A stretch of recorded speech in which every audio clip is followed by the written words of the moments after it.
Hello, people. This is Zyberpunky and friends, and today Shinja and Officer Dan are joining me in this really cool, interesting topic, which is Nintendo's thoughts and predictions. Okay, guys, so I'm going to be bringing up some news that was a bit of a bombshell to Nintendo fans like myself. This, in the way that it was presented, was strange and quite different. Just how it came about and the news of itself. Because, first of all, um, now, I'm not necessarily a news outlet. I'm not going to have all my facts absolutely perfect, but this is our opinions and stuff like that. So you'll have to forgive me if I get a couple things wrong, but I do believe I have a pretty good rough idea of what's going on from the different outlets that I've seen this news crop up. Um, First of all, as for how it presented, this news came from an investors meeting of sorts, and then it was just immediately put out by Nintendo of America themselves, and instead of a Nintendo Direct. Now this is just interesting and different because I almost feel like the way that this came to us here, this particular piece of news, was as if it were coming ahead of like the rumor mills. You know what I'm saying? So usually these investors meetings happen, and then there's just rumor that circulates around, and then somebody translates whatever, and then it comes out as official news, and then it's brought up by Nintendo themselves. But instead, it was like this meeting happened, and then it was immediately put out by Nintendo of America themselves. Um, Instead of a Nintendo Direct, which just isn't as fun. You know, it's not that fun bombshell of Reggie coming out or Bill Trinan and having this big happy news, which it includes some sad news as well. So I suppose I understand. But I'm going to get to my point. The news in particular that I'm talking about was the Nintendo's new console, codename NX, has a release date of March 2017. Along with this news, the new Zelda, and this made me go, oh no, like out loud when I saw this. The new Zelda for Wii U has also been delayed to 2017. Tagging along with that news is Nintendo hasn't particularly had a strong E3 presence, though they are there and have games on the show floor. The only game that they're going to have on the show floor is Zelda, this new Zelda, and it's just going to be very Zelda focused. And along with this news is Fire Emblem will be receiving its own mobile title, as well as Animal Crossing. But the big news is certainly uh, this NX release date. And like I said, E3 is considered to be video game Christmas to a lot of gamers, right? I mean, that's like right here at the beginning of June has always been when gamers expect their big announcements. Or, like, these days it's even popular to have announcements of announcements, which is ridiculous. In 1 week we'll have a huge announcement that's gonna blow your pants off. That was even going on with Persona 5.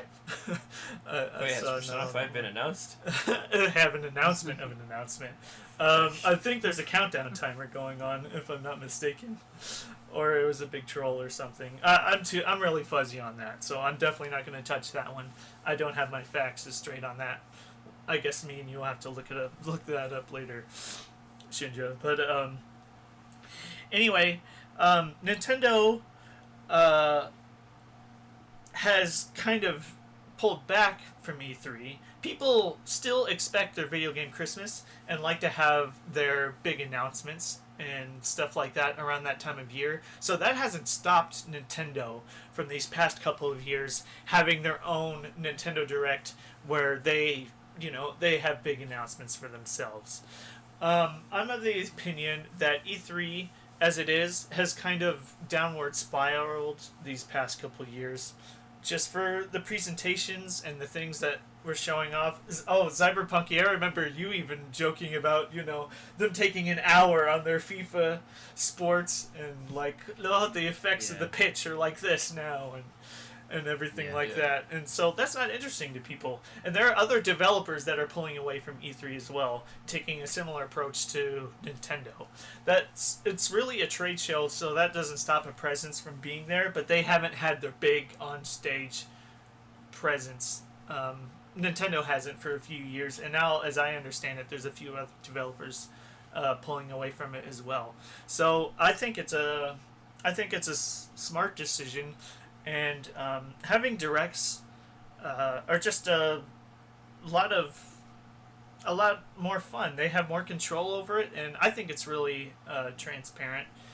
But to have this coming straight out of an investors meeting where they have to divulge this stuff out to their investors, that level of transparency is nice. It's just not as fun, especially when you hear an announcement for their brand new console and stuff like that. In the realm of Zelda, however, from what I've seen, I could be wrong about this, but from what I've seen, and with how history has shown already, when you have a delay of a new console, or when you have the announcement and release date of a new console coinciding with the delay of the game, and from what I've seen, that speaks to me that this new Zelda is going to be shaping up to be appearing on both consoles. Just like how it happened with Twilight Princess. Twilight Princess was coming out really late in the GameCube's life cycle and was originally developed for the Nintendo GameCube. But like I said, it was at the end of its life cycle, and Wii was just around the corner. They thought it'd be fun to have the motion controls, aiming the bow and arrow and claw shot, and, swinging the sword with the Wii remote. They thought that'd be fun, so that was brought to the Wii as well.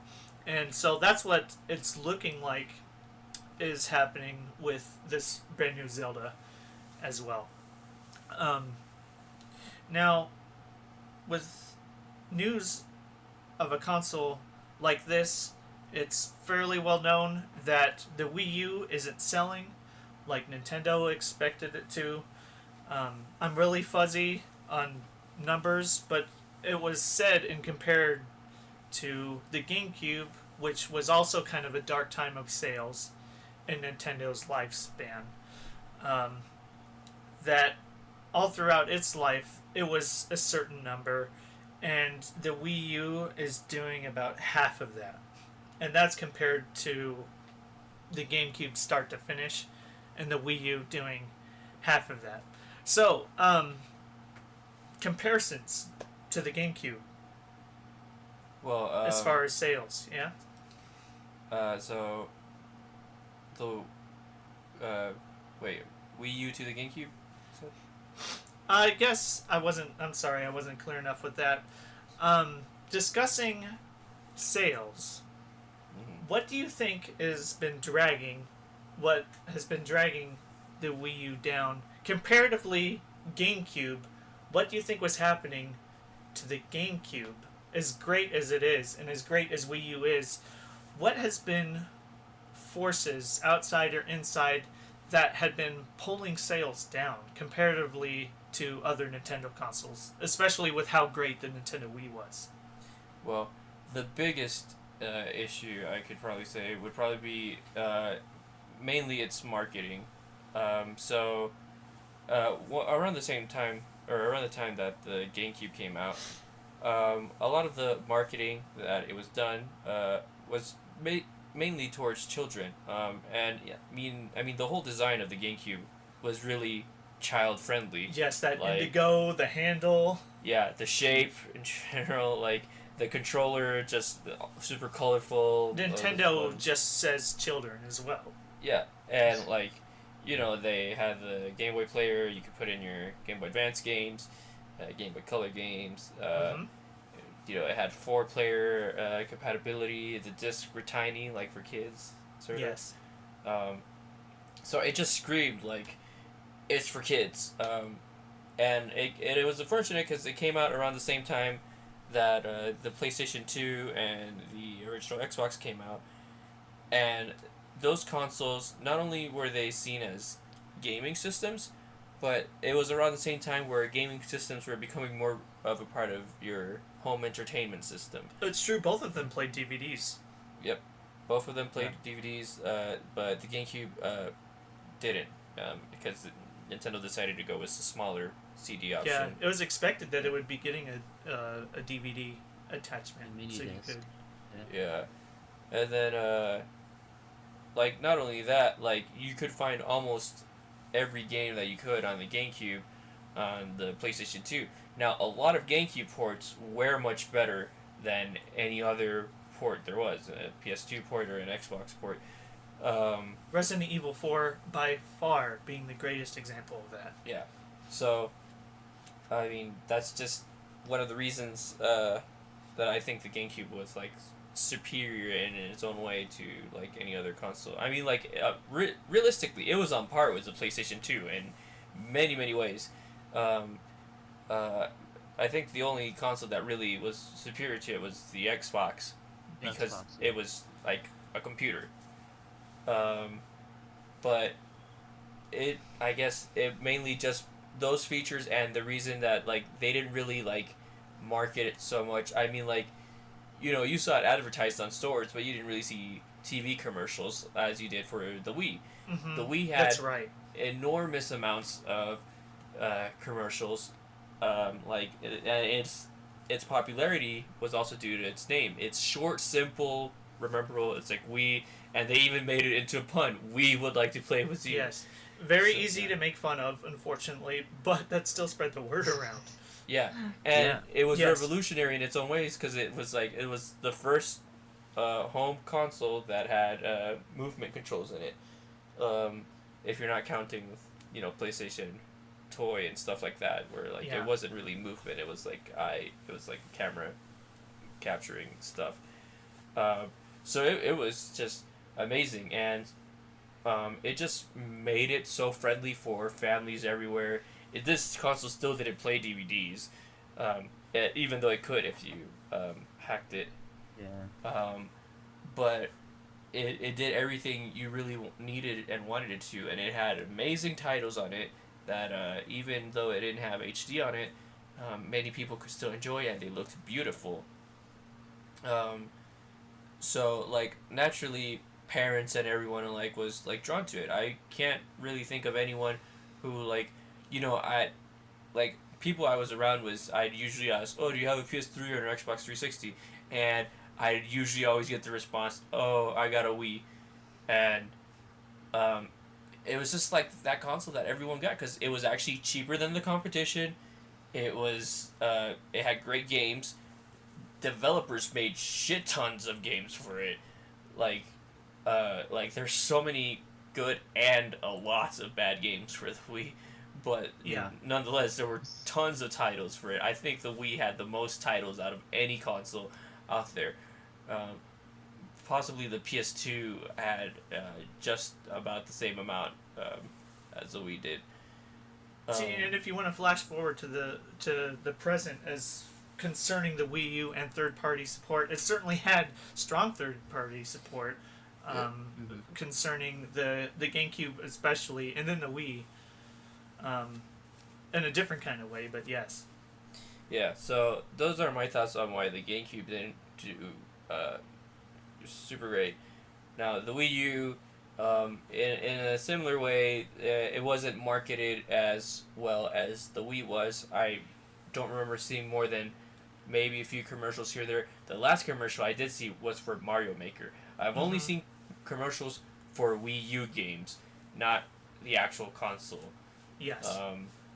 And a lot of times I only see them online, really, before I'd see them everywhere on TV and whatnot.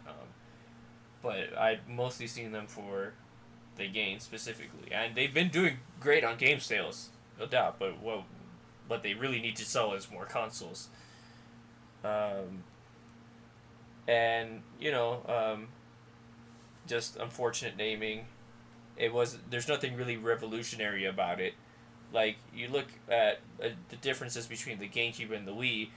Technically, a Wii is an overpowered GameCube, but it had, you know, motion controls, which were revolutionary for it at the time. It's worth noting that the Wii's codename was actually codename Revolution. That too. So it was revolutionary. It could also play GameCube games on it. It had the Mii's on it. It had the Nintendo Shop channel where you could download virtual console games and other games. So it was great. There was nothing ever before like that you had seen like it. Yeah.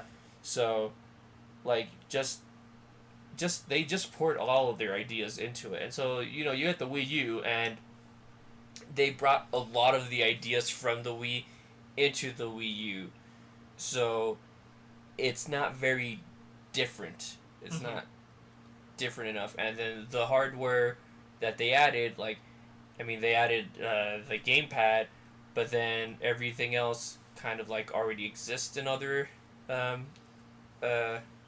consoles. Yes. You already have HDMI support. I don't know if they have surround sound support or optical the Wii U? output. Yeah. Oh, I think it does, but I haven't looked. I have one right there. I could pull it out, but I'm too lazy to move. Yeah, it doesn't matter. But other than that, it had the motion controls and everything like a Wii, and it even has a Wii emulation on it. So, I guess it can also technically run GameCube games. Yes, it can. So, it's with a little bit of work. Again, I wouldn't encourage that, but yes. Again, it's like an overpowered Wii. I mean, it's much better. I love the Wii U. I love all the titles on it, and I'm so happy I got one. But, I'm really happy you got one as well. Yeah, but it's not as revolutionary as it was from what they made from the GameCube to the Wii. There wasn't a lot of changes, and when they made it, they weren't thinking about making something revolutionary either. They were sort of going like, okay, we're gonna shift gears here from the family to personal. It went from us, we, to you. So we are together by yourself. Or something funny like that. Okay, so Zyberpunky, we need to hear from you. It's your show after all. I know the GameCube is old, but it's fun to compare the past like this, especially when I'm seeing numbers, sales numbers like that. So, again, same topic. Sales comparatively to Wii U and GameCube. What are your opinions? Well, as looking back in history, the GameCube had the most competitions ever. I mean, it had these 3 consoles in that generation. Like today's generation, just 2 consoles at competition, and maybe PC in the other way. But back then, it was tons of rivalry, and because of that, it's why they consider themselves, to be a little bit more to the competitive way to, as their mission, to destroy Sega out of the way. But doing that, the rivalry at Sega went out of the way. They changed their way to make the consoles just like the Wii and the Wii U. And as for that, when you lose your rivalry, you change, and that's how I feel how it went with Nintendo a little bit. I see. Just because that first rival that you're confronting, like within the 80s, 90s, and then starting the 2000, and it's not there. It's like the real Nintendo's rivalry was Sega. It was never Xbox or yes. the PlayStation. It was never that. It was just Sega. Just like Sega was the target towards Nintendo, and Sega to Nintendo towards Sega. And when that is drive away, it's like you change. Nintendo changed from that time, just because your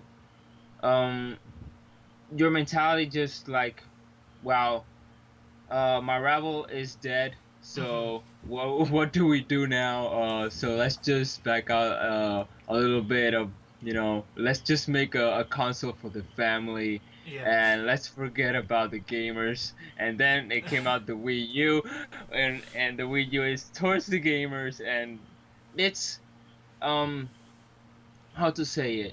The GameCube itself wasn't bad. I have a GameCube myself. I like that generation. I know you're It's one of expecting a my new game in the mail, right? yeah. Stop Oh judging yeah, me. yeah. Yes, and that's Metabots. Yeah. Tomorrow. So yeah, Okay. sure.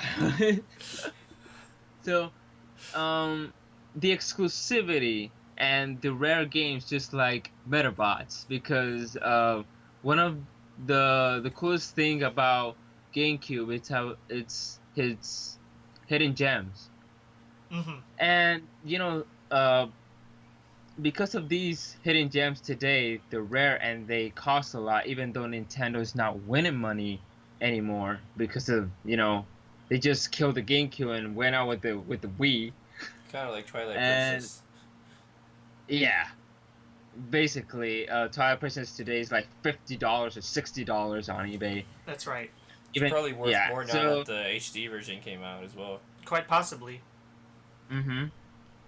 So as comparing it to the Wii U today is not, considered as retro, or there's hidden gems. There's gonna be hidden gems anyways because people just like, I'm gonna buy what's on the commercials or the promotions or everything that I see with my own eyes, because there's a lot of games that they don't give commercials about. Just like Sony and PlayStation have a lot of hidden gems that we barely know. They don't even promote it.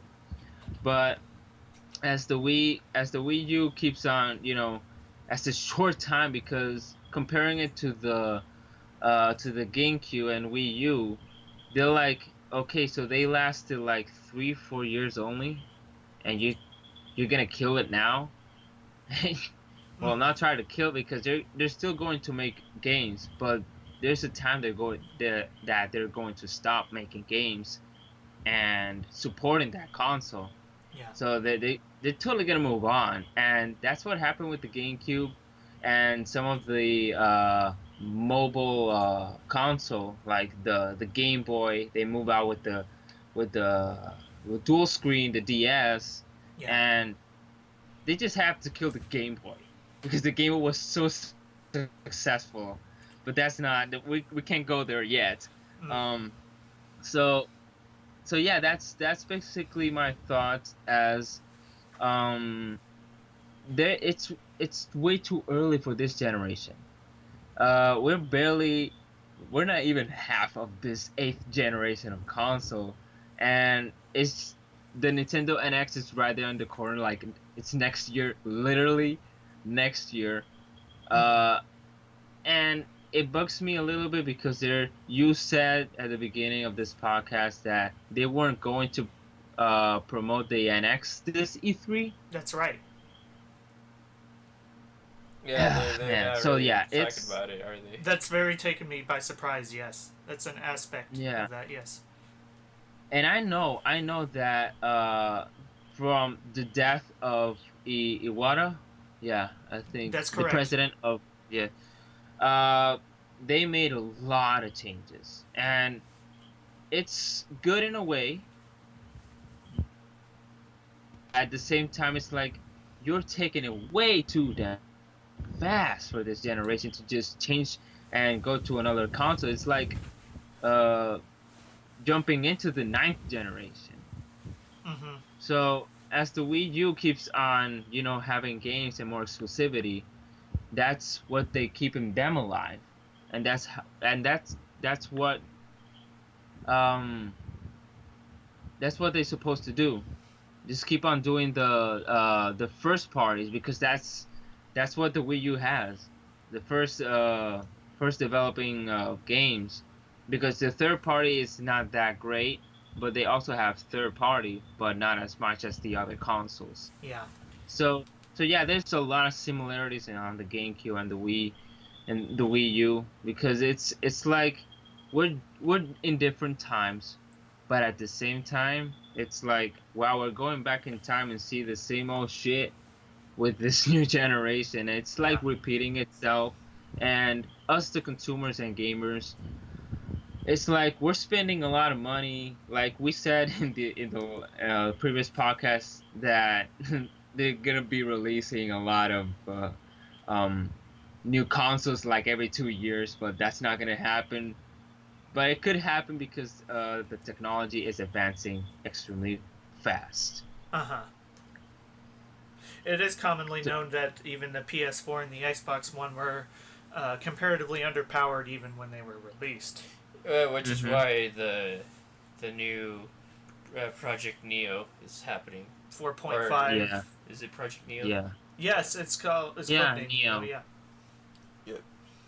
Man, I really don't want to live in a world where things move that quick. That's for sure. Well, it's happening. Yeah. Like I said in the previous podcast, like things are going so quickly that like eventually consoles are gonna have to become like computers, where you're gonna have to be able to Upgrade them. modify them and upgrade them Yeah. to keep them up. And because I don't want Sony,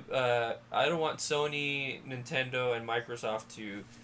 Microsoft's probably already heading in this direction, but I don't want them to head towards the direction of becoming the next Apple or Samsung. Oh no, I hear yeah. Yes. Where they're gonna release a console every year. Oh, No. it's like no. It's, Just comes with every Call of Duty that happens every year, right? PlayStation ass A. Yeah, you couldn't see how With hard I Siri rolled in my it. eyes at that. Or Cortana. In Oh, Xbox's case. they're trust me, they're probably gonna try to implement it in one of the newer ones. Well, Like if they're Windows keeping the 10 Kinect has, around, that's how you talk with it. yeah, Windows 10 has Cortana on it. Yes, that's So- right. Supposedly, I was gonna say supuestamente. Well, it just you kept bringing up Sega, and I never really had a Sega console growing up. Obviously, that's how I turned out the way that I did. But wouldn't it be fun to just have a world where it was Nintendo versus Sega again? Just let Sony Yes. and Xbox be over there with their gritty graphics and their FPSs and stuff, and then let Nintendo and Sega be over here with their color and their bigger innovations and their greater Japanese influence. Yeah, but dude, like Sega needs to stop pushing like the thing they're pushing now a lot is Sonic, and they're driving him to the ground. And they need to It's do dead, stuff. man. Yeah, they need to do stuff like they did before. Like they had Choo Choo Rocket, and then they had was it Typing of the Dead? Typing of the Dead, yeah. Yeah. Games like Crazy Taxi. I love the quirky Japanese stuff. Now Nintendo still gives me that. Yeah, You know? they do. But Sega does too. I mean, that's a huge reason why I have a Dreamcast in my house. Yeah. So I can experience that. So For yeah, sure. it'd be great having both companies rival each other again, as Yeah. long as it was Japanese Sega, not American I know. Sega. Yeah. Cause the American Sega is just those were the idiots who actually said that Sega Saturn is not our future.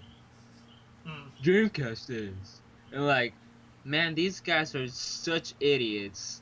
They just like, why do you even say that when you're losing against your competition? Because back then, at the Sega Saturn, there was the 64, the Sony PlayStation 1, the Sega Saturn, and there was some Panasonic shitty console. There Yeah. was also an Apple console. I think Neo Geo also had this console. I'm not sure. Crazy There was expensive if it was. there was the Atari Jaguar. Yes, the Atari Jaguar. Okay. Like, literally, like it was a huge competition back then. And you're gonna tell me this bullshit? Oh, see, I love that you brought up that aspect of Sega just now, Zyberpunky, because people, I see it all the time. Doom and gloom Nintendo this, doom and gloom Nintendo that. Oh, they're gonna die. It's gonna be just like the Dreamcast all over again. So again, Cyberpunky, I like that you brought up Sega's practice just then, because Nintendo isn't a poorly run company like Sega was then. I want to make it clear to all of our listeners out there that Nintendo is not in financial trouble. That it was posted last year that they've made $149 in profit. Exactly. It's not going to be a console that's going to drag them down like this. Like they've been through rough times before, plenty. And let's not forget the 3DS and the stranglehold that has on the mobile market. Even standing up to, phones. People want to say it's phones and stuff like that, but there's still a place for dedicated gaming, and the 3DS certainly has that. So just to make it clear to everybody, like, that Nintendo's not in financial trouble at all, and it's so funny that people want to compare that. I mean, I've been even seeing pictures today, considering news like this rough bombshell news that Nintendo fans got today. Again, another round of comparison to Sega. But like I just said, Sega was run poorly at the time. Yeah. As much as I enjoy my Dreamcast. Yeah. And man, I'm not sure what's keeping Sonic around. It's just got to be his design, and that's about it. I thought of a couple games. Very popular with kids. Yeah, I thought of a couple games myself that would do better than what they're coming up with. They were somewhat on the right track, I feel like, with Sonic Generations and like Sonic Colors. I think were pretty okay games. What the fans really want is just fast paced, continuous, like just get to the end as fast as you can, non-stop action, and that's what the good Sonic games are. Even the good 3D Sonic games are where you're racing to the end, and it's just like so smooth, constant. And then a lot of the newer Sonic games, they're trying to like implement more of a story. They're trying out more mechanics. He's a knight. He's a werehog. Yeah, and they're still trying to make it like he goes fast, but there's so many points in the game where you have to stop. You have to stop, and it's just dumb. It makes it destroys the whole point of Sonic being super fast when you have to stop and look around for something to be able to continue. Mm-hmm. I saw an example where there was a Sonic game where I think it was Sonic Heroes, and you're zooming. That was Sonic Unleashed. Sonic Unleashed too, but I'm thinking Sonic Heroes right now, where you're running down a stage, you're going super quick, and then all of a sudden there's a wall, and you can't proceed because you need to find a switch or something. Or you switch to Knuckles. No, you have to. Or you're talking about Sonic Heroes? Yeah. So, you can switch to Knuckles, but the specific stage I'm thinking of, you have to hit a switch, and the switch is up in the ceiling. Yeah. So unless you look up there, you won't know that it's there. And then you have to switch to Tails, which flies really slowly. And you fly up there and hit the switch. Yeah. So, you have to. It stops you from the whole action, and so that's the biggest issue is, all the Sonic games now. It's jarring from traditional gameplay. If I'm gonna be looking around a room to figure out how to solve a puzzle, I'll play Zelda. Yeah. A 3D Zelda where that's expected of me. Sonic, I'm expected to go fast, and you're making me stop. It's why a lot of the Mega Man games, specifically Mega Man X games, after they started coming out on the PlayStation 1 and whatnot, why they're not as popular as the older ones, and it's mostly because they're cutscene ridden. The first Mega Man X1, the only stages that really have a cutscene where you have to wait around a bit is the opening stage. So you have I think maybe a cutscene at the beginning was X destroying something. There's not really any text, I think, maybe just a little bit of text. Yeah. And then a cutscene at the end of that stage was Vile and Zero. But that's after the fight is done. So, it's totally acceptable. It doesn't remove from the action. And then after that opening stage, there's no more cutscenes again until the very last boss, basically. So it's pure action, fast paced all the time. That's right. After a few X games, it starts getting loaded with a little bit more cutscenes, and it's understandable because they've all of a sudden got all this great new hardware that they can use, but they're removing their customers, their players, their gamers from the experience that they want to enjoy. Okay, I realized we went off on a bunny trail. We're on on a really stuff like bunny that. trail. So that was kind of fun. I just realized that there's a point about the Wii U and how it's doing currently that I really feel like I needed to bring up, unless I'm blurring it with what we talked about earlier. However, I feel like the Wii U was also, as big as of a Nintendo fan as I am, I'm fine with pointing out parts that I don't like, okay? And I feel like the Wii U was a disappointing naming measure, really, right? Yeah. Like I said, it's almost as if they were just trying to tap into a sequel of it. They went totally Sony. They went totally it's Sony. Almost like a number.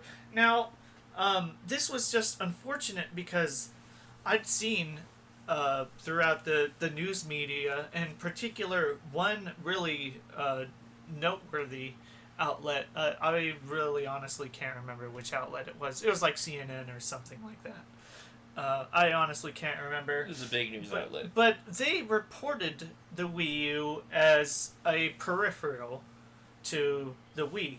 Now, to gamers like us who really pay attention, and there are some gamers that still were confused, thinking it was just a peripheral. Understandably so. Even then, there was your balance boards and your Wii Motion Plus attachments, and for other consoles, eye cameras, and all that. But it was just unfortunate to even have a big news outlet that's dedicated to electronics and stuff like that still report that and have that misinformation spread around. Now, that reporter got flamed quite a bit for getting it wrong, something that was super obvious, but still, it wasn't super obvious, and that was from the naming convention. Yeah, a lot of people thought it was basically like a PS Vita, but that you needed a Wii to play with. They thought, even I was confused at first, and I had people asking me, just within the first few days of it, and I understood it that it was its own console. But I do believe the first imagery that we saw of Wii U was the gamepad, and the console wasn't even seen. Yeah. In those pictures, they just simply showed the gamepad controller, which understandably is the focus of the system, certainly so, but we still didn't even see the console at the time. So to see it even presented that way was disappointing. Yeah. And like I said, it's just it's bad marketing. Like mm-hmm. they had a great idea, but the way they told everyone what they had in plan, it's just not great. Comparatively, like you were saying earlier, like every single one of Nintendo's consoles has a distinct look, distinct naming convention behind it. Yeah. Yeah, it's something that really set them apart from the rest of the consoles. That's right. The NES and the SNES, they're pretty similar. Super. Only differences was updated graphics, and the controller was more buttons. Yeah. That was the biggest change, really. And then we make the jump from Super Nintendo to N64, and here we have the biggest changes. We've gone from 2D graphics to 3D graphics. So that's again another huge change, and they're like, we went from 18-bit to 16-bit to now 64-bit. Yeah. We're skipping 32-bit. So it's kind of revolutionary in technology and graphics and whatnot. And then the controller was oddly shaped. I still don't know where they were going with it.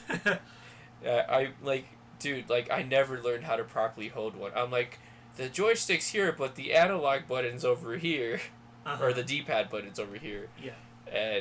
And then the 4 C buttons, Um, you know, The Trident, as people call it. what is it? Trident? Weren't there 4 directions though? I'm sorry, are you talking about the 64? Yeah. Okay, Mhm. yeah, people like to Yeah. call that the Trident controller. Oh, yeah. Think of what Aquaman holds in his hand. Yeah. Okay, I thought you were talking about the C buttons, that they were calling the C buttons the Trident. Oh no, I was just referring to the shape. Yes. Yeah. So yeah, it was just it was odd in general, but it made it very distinct. And then the GameCube came out, and that was pretty different from the N64 as well. Like the controller, uh, completely different, much more simplified though. The shape was unique, and a lot about it was unique, really. Really, having a C stick was certainly new to Yeah. everybody to have another analog stick, especially Yeah. coming from shooters, people who really enjoyed shooters on consoles. It's like, what is this? This movement and aiming on 2 different sticks. I don't quite understand it. Yeah, but I mean, Such as GoldenEye.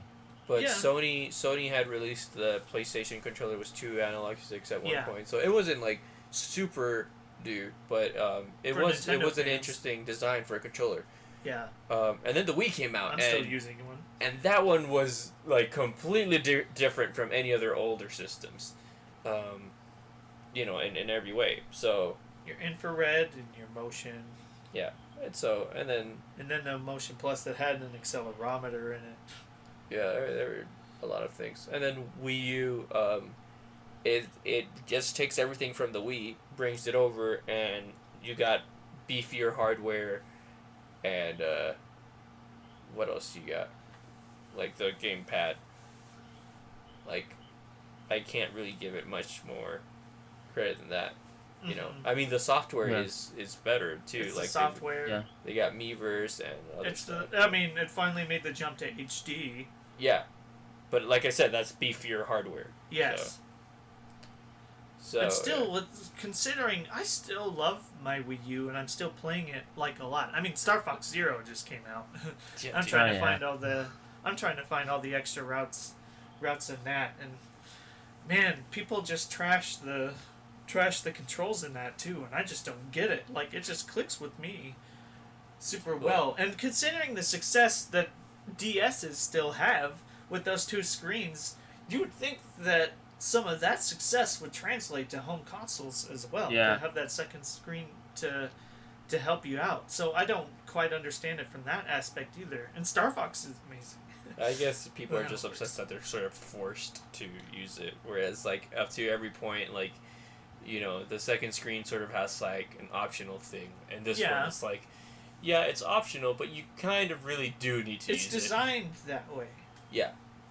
They So- could give you the Exactly. option, but it's designed with that in mind. But I really like Star Fox Zero, and the co-op is great for it. Oh yes, the co-op but is so good. that's one of the games that uses the gamepad to like its full extent. It's really good. Mm-hmm. What do you like that's on the Wii U, Zyberpunky? I mean, the exclusives. Wow. As for me, yeah, I like fighting games, Yeah. and one of course, Smash and the new one that it came out that was Pokken Tournament. Pokken? Yes, exactly. Isn't that game a dream come true, really? Yeah. I mean, It is people a dream expected come that. true. It's like fans has been asking for that for years now. I know, I imagined it when I was a kid. They even added one of the Pokemon I thought would be perfect. Machamp. The champ. There's Yeah. a lot of fighting Pokemons out there. Mm-hmm. Now, as a fighting game fan, like, that's a really solid game, you feel like, isn't it? Yes, it is. Yeah. I mean, in graphics, it's totally on point. Like, it looks wow, gorgeous. it's gorgeous. The colors are great. It's fast. It doesn't lag. I mean, if you play online. The colors are beautiful. That's one of Yes. the things I like about a lot of Nintendo games. It's just they're so full of color. colors, And Yes. all the colors on any Nintendo console just look so bright and vivid. It's great, especially the Wii U. Like, playing Smash or playing Mario Kart on a Wii U, like the first time I saw that, I was like, wow, this looks so beautiful. This looks better than any demo I've seen on YouTube. Like, you can't get It looks the better same. in person. Yeah, you can't Yeah. get the same resolution or quality. That's right. Anywhere else. Indeed. And that's why Nintendo has got to stay in the market of doing hardware, because as I've mentioned before, it's their first party projects that they do themselves. They know the hardware the best and know how to unlock its full potential the best. So you get this gorgeous view from these games Yeah, that yeah. these other consoles simply just do not deliver as regularly as Nintendo would. You're right, and there is something we already been talking about this for the whole podcast and previous podcasts. It's hard for them and for developers to make hardware these days and keep up to date with these hardwares. Mm-hmm. And it's hard. We know the situation that the technology it's advancing way too fast, and they're trying to do their best and in their way, because they always do it in their style. Like, I think it was last week that because of uh PlayStation 4 Neo, it's coming out, is that they want to last a little bit longer, but they do not know if they're going to do a PlayStation 5. Uh huh. So yeah, it's kind of like the consoles may be fading away, but if they keep up, with the exclusivities, just like Nintendo has been doing for all these years, bringing us cool ass games and fun, because it's like you can have the most coolest graphics in the game, but if it's not fun, it's like, okay, I play and then I just return it to the store, and just give me my half money back. uh, you know what I mean, because Mm-hmm. it's reality, it's what we're living today, and it's really hard to just keep that line to make consoles these days. And for Nintendo and X, like, I know it's early, but it's like and we all know that the Wii U came a year earlier than the Xbox One and PlayStation 4, Yeah. and that is why they're making these type of changes pretty fast. And but what concerns me is that Nintendo NX, I have not seen the console. Yeah. They have not even a controller. There's nothing. That's kind of how they want it to be, though. They just wanted to catch you It's by just, surprise. yeah, it's just gonna be taking longer than I expected. It was in my personal predictions that this console wouldn't be coming until 2017. I don't know why people Yeah. thought it'd be coming out this year. I don't get it. No. But No. but that's one thing that shook me about this announcement is I really did expect it at this year's E3 and it's not there. Yeah.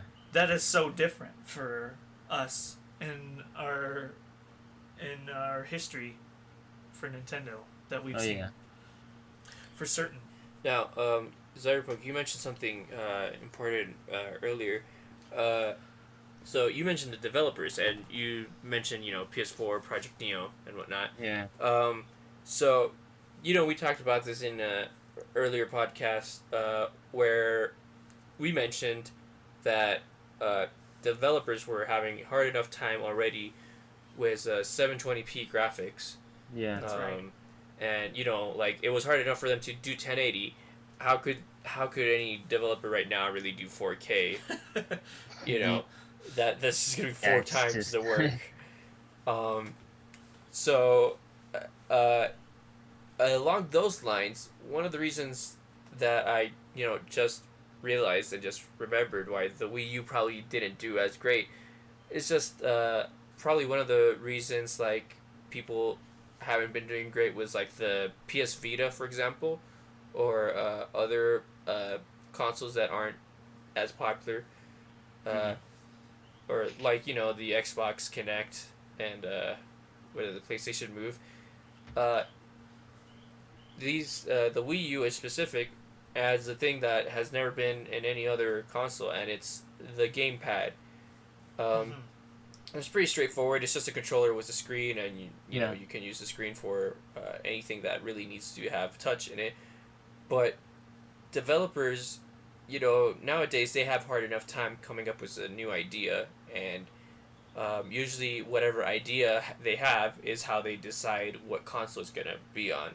Really, um, but when you got a console like the Wii U, where it has a gamepad, and it's not like the PlayStation 4 and the Xbox One, where they don't have an external screen or anything, you kind of have to get creative with what you do with it. And so that's Yeah. a little bit discouraging for developers as well uh, when creating new games, where like they often don't go that way. They decide to release it for other consoles because it's just easier to not do anything with it. And then the people that do end up using it sometimes don't even do it correctly.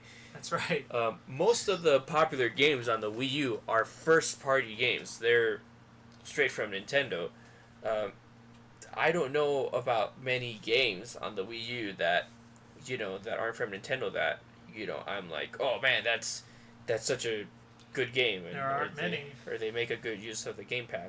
And I think it's just because developers are mostly intimidated about it. They don't know what to do. Yeah.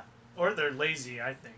They Well, don't know yeah. what to do, or they're just lazy. I mean, you could just make something super simple out of it. Like a lot of Yeah. games just make a map on the thing appear, and that's Literally. it, or something. They like the whole game's not centered around it. Of course, you probably get a better gaming experience and enjoyment when you're actually using the system to its whole and using everything it has to offer. But yeah, like people, they just don't know what to do with it. So that's Mhm. Yeah. that's intimidating. So that's one of the challenges Nintendo has right now.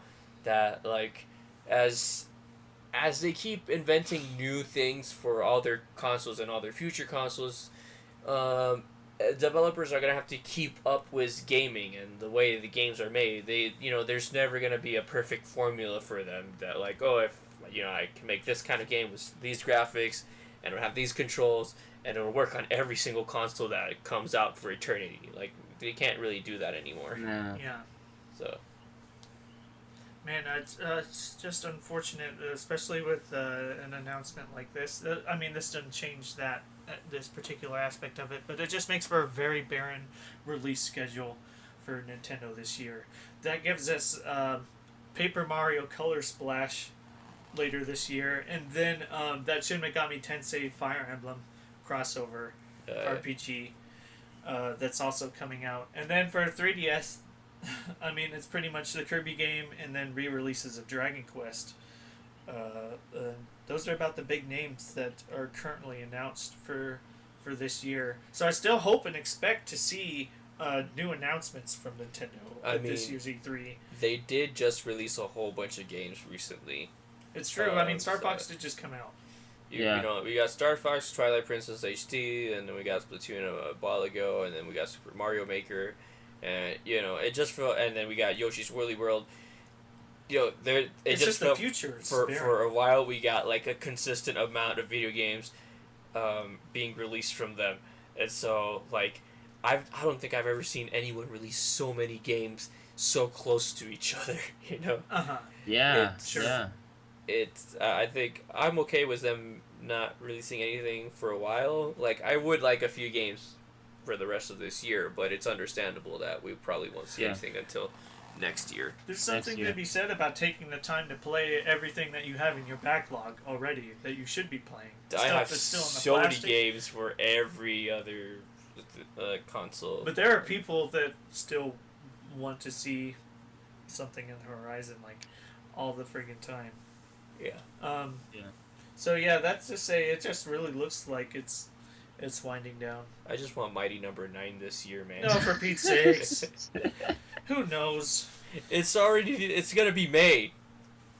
Yeah. Yeah. Eventually. I mean, they have to. So, Concept, where's my game? so one last question before we close this podcast. Did you guys consider the new Codename NX from Nintendo the next door of the ninth generation of consoles, or it's just a simply eighth gen console. What I do you think guys think? Oh, I think it's the next. I think it's next gen, and Nintendo's just stepping their foot out the door first, like they did with Wii U. Yeah, I think it's probably gonna be like the next console. I mean, the fact that they delayed Zelda again, like Yeah, just says that they're gonna open with Zelda on this thing yeah, and if it's not another console, it's probably something. to give them reason. Yeah, it's probably something very important or similar. Yeah, But I'm pretty sure that's gonna be the next console at this point. I think so as well.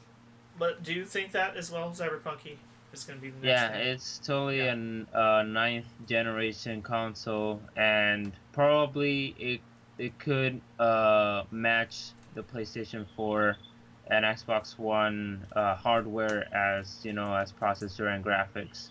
Which Mhm. I hope that it's like that, because if they're not, then they will be making another mistake.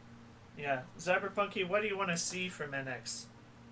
What I kind of want to see, features would you want? well, something different from Xbox and Sony, Microsoft and Sony, such as the menu. I mean, I know that the NX is something that's going to be uh, it's supposed to be a powerful console, because uh, it's the ninth gen. So Hmm. I also want to see more games. That's my main concern. It's like, if you did not make a lot of games in the Wii U, just please make more games on the NX. That's what it's all about. Yeah. Awesome. Well, Shinja, what kind of features would you like to see? I want to see something that doesn't really center around motion controls anymore. I don't want to eliminate motion controls. We're all tired of that, right? Yeah. I still want my Wii controllers to connect to it. Yes. Or controllers that have some sort of motion in them, because they work great in video games. Yeah. But I don't want the console to be centered around that. So if I were to want something new on this console, I just completely something new was the controllers. I want, kind of like how they usually do. Like they got a good formula with what they got right now on the Wii U. So I don't really know what more to ask other than just hardware that like can compete with everything else. Um, But you don't necessarily want a Wii U that's. no, I just don't want another Wii U with That's another right. controller. Yeah. I would like a bigger hard drive on it though. Hmm. Yeah. And You'd then like it to just come with one? like yeah, like an actual bigger hard drive, not a 32 gig one. Like That uh, is very small, yeah. yeah. I mean, you Yeah. did make a good point that you can plug in any hard drive into it and it'll save memory to it. You don't have to do crazy stuff like you have to do to a PS4. Yeah, and I love that Yeah. option.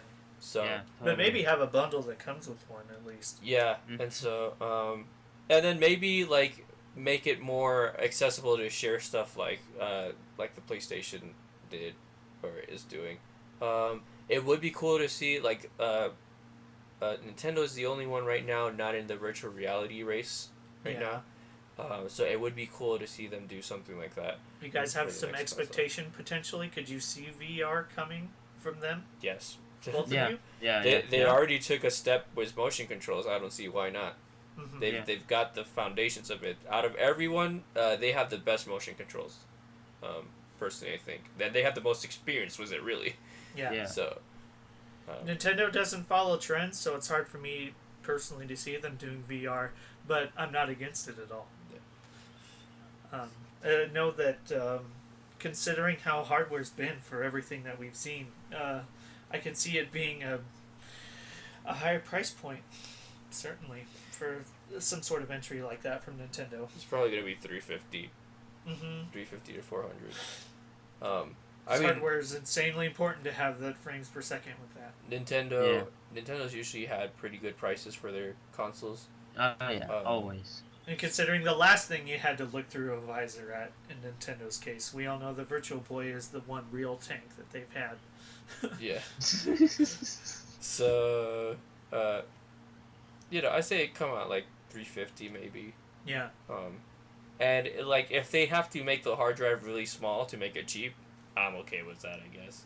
Mm-hmm. You know, as long as it's like the Wii that you only have to plug in an external device and you're ready to go. Yeah. Oh, and another thing that I almost forgot. Okay. I know that digital games are in the way, but I also like physical games to be in the NX. Yeah, I don't want the NX to be completely digital. Digital, yeah. Yes. Oh, I see Nintendo sticking with physical easy. Yeah. I mean, it would be cool if they got rid of CDs and DVDs and just made everything cartridge based again. Mm-hmm. Much faster read times. Yeah, I would love carts again. It's true. Like, I'm not talking about like Nintendo 64 carts. I'm talking more like flash memory, like. I mean, like the 3DS. Yeah. But bigger. So it's not as easy. Yeah. To use. Or maybe just as small, but like yes, bigger because on a CD you put it back in its case and then you put it away. On a DS cart, a lot of kids tend to just leave them lying around and whatnot. So, yeah. Dude, what if games just came on solid state drives? That's not completely out of the realm of possibilities, but that would probably be very, very expensive. Yeah. Mm-hmm. As for me, personally, for NX, I'm not entirely sure what I want, but I know for sure that I want a more unified ecosystem between handheld and console. Personally, I would like to see the equivalent of, like the 3DS now, to be in greater communication with whatever console.